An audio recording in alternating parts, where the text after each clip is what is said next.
താമരശ്ശേരിയിൽ 10ാം ക്ലാസ് വിദ്യാർത്ഥി കൊല്ലപ്പെട്ട സംഭവത്തിൽ പ്രതിപക്ഷത്തിന്റെ അടിയന്തര പ്രമേയത്തിന് നിയമസഭയിൽ അവതരണാനുമതി നൽകി. രമേശ് ചെന്നിത്തലയാണ് അടിയന്തര പ്രമേയത്തിന് അവതരണാനുമതി തേടിയത്.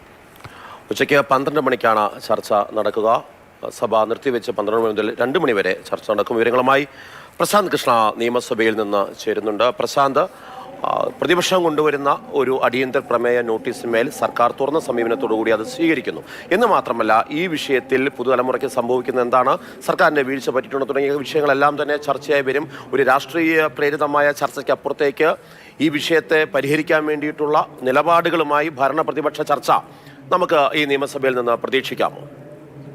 തീർച്ചയായും പ്രതിപക്ഷവും ഭരണപക്ഷവും ആ അർത്ഥത്തിൽ തന്നെ ഈ ചർച്ചയെ കാണുന്നു എന്ന് വേണം മനസ്സിലാക്കാൻ.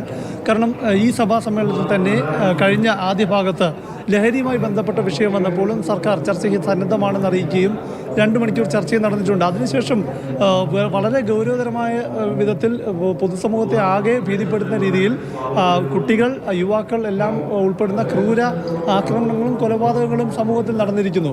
അപ്പോൾ ഇത് പൊതുവെ ജനങ്ങളിൽ ഒരു ഭീതിയും ആശങ്കയും അരക്ഷിത ബോധവും ഉണ്ടാക്കിയിട്ടുണ്ട്. ഈ വിഷയമാണ് പ്രതിപക്ഷത്ത് നിന്ന് രമേശ് ചെന്നിത്തല തന്നെ അടിയന്തര പ്രമേയം ഉന്നയിച്ചിരിക്കുന്നത്. അതും ഈ വിഷയത്തിൻ്റെ ഗൗരവം ഉൾക്കൊണ്ട് തന്നെയാണ് പ്രതിപക്ഷത്ത് നിന്ന് ഏറ്റവും സീനിയർ ആയിട്ടുള്ള നേതാവ് തന്നെ ഈ വിഷയം ഉന്നയിച്ചിരിക്കുന്നത്. അതുകൊണ്ട് തന്നെ ഈ അടിയന്തര പ്രമേയ നോട്ടീസ് നൽകിയപ്പോൾ മറുപടി പറഞ്ഞ മുഖ്യമന്ത്രി, സമൂഹം അറിയേണ്ട ഒട്ടനവധി വിഷയങ്ങളുണ്ട്, സമൂഹത്തെ ആശങ്കപ്പെടുത്തുന്ന ഒട്ടനവധി പ്രശ്നങ്ങളുണ്ട്.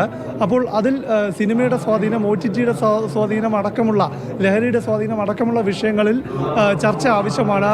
സർക്കാരിന് സാധ്യമായ എന്തെല്ലാം കാര്യങ്ങൾ ചെയ്യാൻ സാധിക്കും എന്നടക്കമുള്ള കാര്യങ്ങൾ ഇന്നത്തെ ചർച്ചയിൽ വിശദീകരിക്കപ്പെടും. സ്വാഭാവികമായും രാഷ്ട്രീയ പ്രേരിതമായ രാഷ്ട്രീയ വിഷയങ്ങൾ കൂടി ഓരോ വിഷയത്തിലുമുള്ള ഇത്തരം വിഷയങ്ങൾ ചർച്ച ചെയ്യപ്പെടുമെന്നുള്ള കാര്യം സ്വാഭാവികമാണ്. പക്ഷേ എന്നിരുന്നാൽ പോലും സഭ ഒന്നടങ്കം അടിയന്തര ഏകകണ്ഠമായി ഈ വിഷയത്തിൽ ഒരു നിലപാട് സ്വീകരിക്കുകയും ഇതിൽ ചില നടപടികൾ സർക്കാരിൻ്റെ ഭാഗത്തു നിന്ന് പ്രഖ്യാപിക്കുകയും ചെയ്താൽ അത് പൊതുസമൂഹത്തെ സംബന്ധിച്ച് ആശ്വാസകരമായ കാര്യമാണ്. പ്രത്യേകിച്ചും ഓരോ രക്ഷിതാക്കളെ സംബന്ധിച്ചും കുട്ടികളുടെ ഭാവി സംബന്ധിച്ച പ്രശ്നമാണ്. അതുകൊണ്ട് തന്നെ ഈ ചർച്ചയ്ക്ക് വളരെ ഗൗരവ സ്വഭാവമുണ്ട്. ജനങ്ങൾ ഏറെ പ്രതീക്ഷയോടെ കാണുന്ന ചർച്ചയുമാണിത്.